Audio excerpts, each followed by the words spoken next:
شروع کرتی ہوں اللہ کے نام سے جو بڑا مہربان نہایت رحم کرنے والا ہے۔ ہماری یہ زمین جس پر انسان بستے ہیں نہایت عجیب و غریب اور بے حد دلچسپ بستی ہے۔ ہزارہا سال گزرے اسے اللہ تعالیٰ نے پیدا کیا۔ کرۂ ارض پر انسانی زندگی کی ابتدا دو نیک شخصیتوں سے ہوئی، یعنی حضرت آدم علیہ السلام جو زمین پر سب سے پہلے انسان اور پہلے نبی تھے، اور ان کی زوجہ حضرت حوا علیہ السلام جو پہلی خاتون تھیں۔ ان کی اولاد میں دو بیٹے بھی شامل تھے، ایک کا نام حابیل تھا اور دوسرے کا قابیل۔ حابیل عمر میں چھوٹا تھا، وہ بے حد شریف، ملنسار اور ہنس مکھ تھا۔ اس کے برعکس اس کا بڑا بھائی قابیل خود غرض اور تلخ مزاج نوجوان تھا۔ دونوں لڑکے جوان ہوئے تو انہیں ذریعہ معاش کی فکر ہوئی۔ قابیل نے کھیتی باڑی اختیار کر لی اور حابیل چرواہا بن گیا۔ ان کے والدین نے پھر ان کی شادی بیاہ کے بارے میں سوچنا شروع کیا، چنانچہ دونوں لڑکوں کے رشتے طے کر لیے گئے۔ حابیل کے لیے جس لڑکی کو منتخب کیا گیا وہ بہت حسین و جمیل تھی، مگر قابیل کی ہونے والی بیوی کی ظاہری شکل و صورت نسبتاً اچھی نہ تھی۔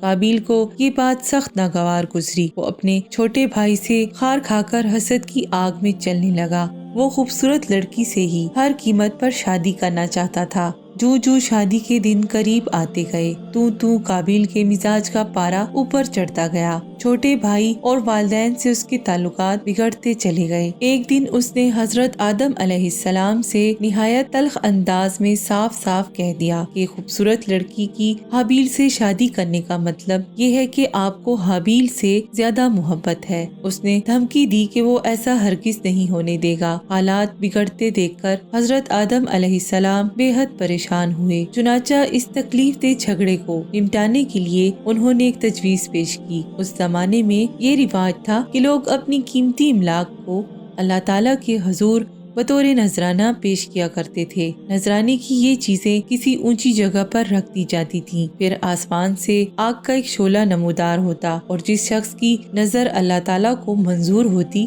اسے وہ شعلہ نگل جاتا۔ حضرت آدم علیہ السلام نے یہ مشورہ دیا کہ دونوں بیٹے اپنے اپنے نذرانے اللہ تعالیٰ کے حضور پیش کریں اور جس بیٹے کا نذرانہ اللہ قبول کر لے اسی سے خوبصورت لڑکی کی شادی کی بات پکی ہو جائے۔ یہ تجویز دونوں بیٹوں نے قبول کر لی۔ حابیل سیدھا سادھا اور نیک سیرت چرواہا تھا۔ اس نے اپنے ریوڑ میں سے نذرانے کے لیے سب سے عمدہ بکرا چن لیا۔ قابیل اکھڑ اور کم فہم کسان تھا۔ وہ اپنے کھیت پر چلا گیا اور ردی قسم کا غلہ نذرانے کے لیے نکال لایا۔ دونوں بھائیوں نے اپنے اپنے نذرانے اونچی جگہوں پر رکھ دیے اور بےتابی سے نتیجے کا انتظار کرنے لگے۔ اتنے میں آسمان سے آگ کا شعلہ نمودار ہوا اور دیکھتے ہی دیکھتے حابیل کے بکرے پر لپک کر اسے نگل گیا۔ قابیل کا گلا سڑا غلہ جو کا توں پڑا رہا۔ اسے یہ بات قطعی واضح ہو گئی کہ اللہ تعالیٰ نے حابیل کا نذرانہ قبول کیا اور قابیل کا مسترد کر دیا ہے۔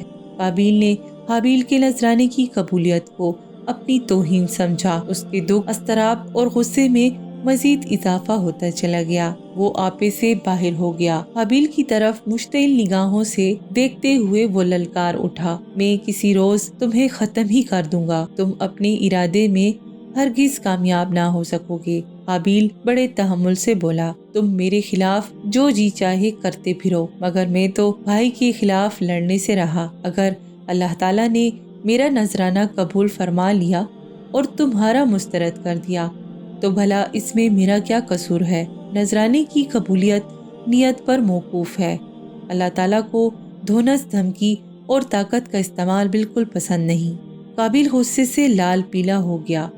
اس نے چیخ کر کہا، اگر تمہاری شادی حسین لڑکی سے اور میری بدصورت سے ہو گئی تو تمہاری اولاد میری اولاد کو دیکھ کر غرور اور فخر سے اترایا کرے گی۔ میں اس ستم ظریفی کو کسی صورت برداشت نہیں کر سکتا۔ حابیل نے اسے بہتریا سمجھایا مگر بے سود۔ اس روز قابیل کے سر پر بھوت سوار تھا۔ معاملہ حد سے بڑھتا ہوا دیکھ کر حابیل سہم گیا۔ صلح صفائی کی خاطر وہ چپکے سے ادھر ادھر کھسک کر قابیل کی نظروں سے اجھل رہنے لگا۔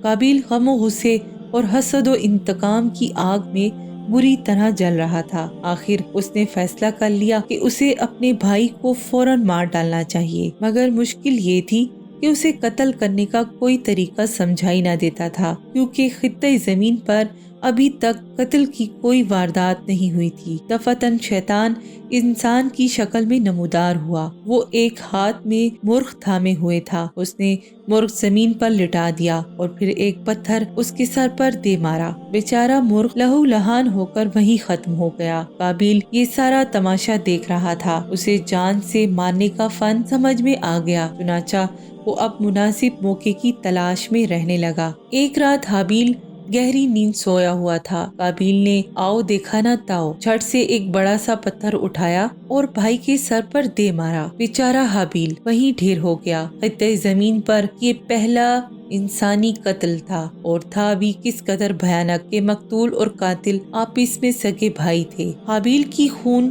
آلود لاش ابھی وہی پڑی تھی۔ قابیل اس کے پاس پریشان کھڑا تھا۔ اسے یہ خیال ستانے لگا کہ اس نے کوئی بہت بڑی اور بری حرکت کر ڈالی ہے۔ اسے اپنے کیے پر سخت ندامت اور تشویش محسوس ہو رہی تھی۔ وہ بہت پشیماں تھا۔ اسے کچھ سجھائی نہ دیتا تھا کہ لاش کو ٹھکانے کیسے لگائے۔ اسی ششو پنج میں اس نے لاش کندھے پر اٹھا لی اور مارا مارا پھرنے لگا۔ کچھ عرصے بعد لاش سے بدبو آنے لگی۔ اس سے قابیل اور بھی پریشان اور ہراساں ہوا۔ ادھر لاش کی بدبو بڑھتی چلی جا رہی تھی۔ اس نے ایسے محسوس کیا جیسے وہ اپنے حواس اور توازن کھو رہا ہو۔ ہراساں عالم میں یوں پھرتے پھراتے اس نے دو کووں کو لڑتے دیکھا۔ ایک مختصر مگر شدید جھڑپ کے بعد ایک کوا زخمی ہو کر گر پڑا اور تڑپ تڑپ کر مر گیا۔ قاتل کوے نے چونچ سے فوراً ایک گڑھا کھودا، مردہ کوے کو گھسیٹ کر اس میں دبا دیا اور پھر پھر سے اڑ کر نظروں سے اوجھل ہو گیا۔ قابیل ساری بات سمجھ گیا۔ اس نے فوراً ایک بڑا سا گڑھا کھودا اور بھائی کی لاش کو اس میں دفن کر دیا۔ جب حابیل پر اصرار طور پر اچانک غائب ہو گیا تو والدین کو سخت تشویش ہوئی۔ ایک دن حضرت آدم علیہ السلام نے قابیل سے بھائی کی گمشدگی کے بارے میں پوچھا تو وہ بہت برہم ہوا۔ اس نے بڑے گستاخ انداز میں جواب دیا، مجھے کیا پتا؟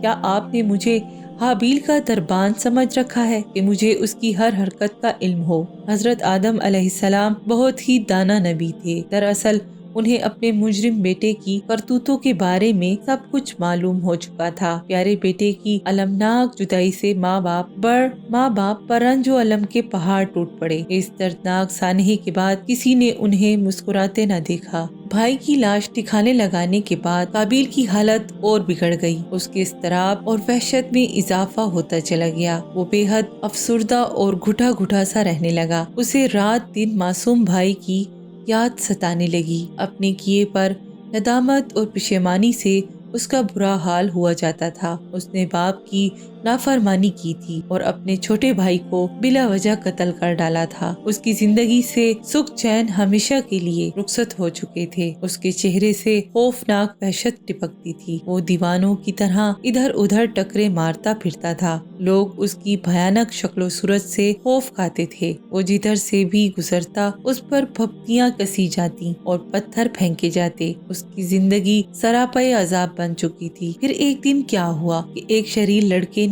ایک بڑا سا پتھر بڑے زور سے اس پر دے مارا۔ پتھر اس کے سر پر لگا اور خون کے فوارے پھوٹ پڑے۔ اس کے منہ سے ایک بھیانک چیخ نکلی اور وہ دھڑام سے زمین پر ڈھیر ہو گیا۔ دم توڑنے کے بعد بھی اس کے سر سے خون مسلسل بہتا رہا۔ یوں قاتل اپنے عبرتناک انجام کو جا پہنچا۔